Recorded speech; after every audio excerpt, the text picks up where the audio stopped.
Hello people, ito yung lunch serye natin kahapon, hindi lang natin na-upload. So ang pagkain kahapon ay kusa with laban or zucchini with yogurt. Yung laman ng zucchini tinanggal na natin, tapos sinipalit lang natin yun, lulutuin naman natin yan later. Dito naman tayo sa ating beef.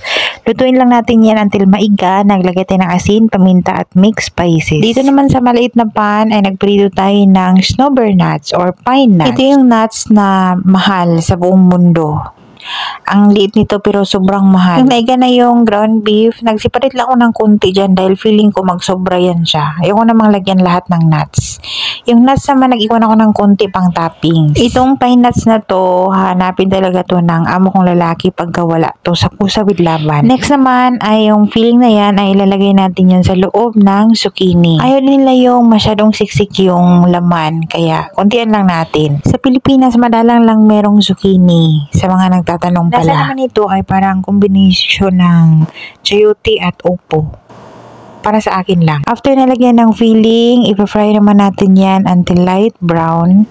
Para hindi siya malamog ng mabuti pagka i-boil. After ng prito kasi ay kailangan natin yan i-boil. Nakakaawa yung sinapit ng zucchini, no? Pero yun talaga yung procedure na yan. Sa kabilang pot naman, nagsaing na tayo. Yung pair na rice yan ay shayria rice. Ito naman yung pinaka-sauce ng ating kusa with laban.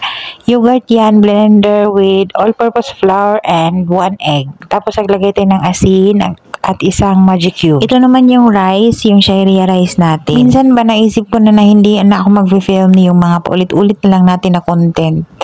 Pero wala naman tayong i-upload. Ito naman yung laman ng zucchini kanina na tinanggal natin.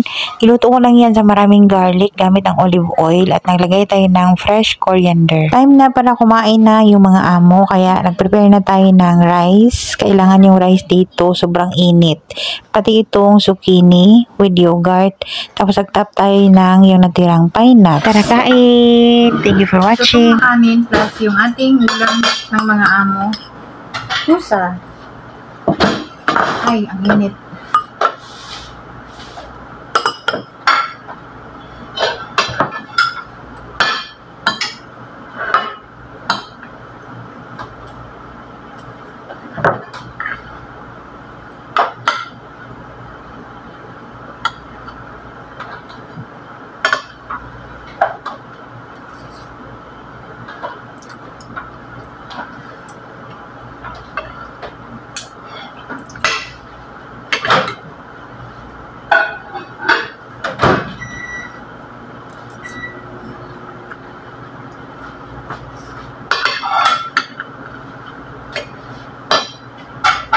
May binigyan mo ko ng flat. Tapos yung flat. Pero din nag-test natin. Sino ba yun? Ano ba yun? Hindi ito yung... Alam din. Sino yun? Hindi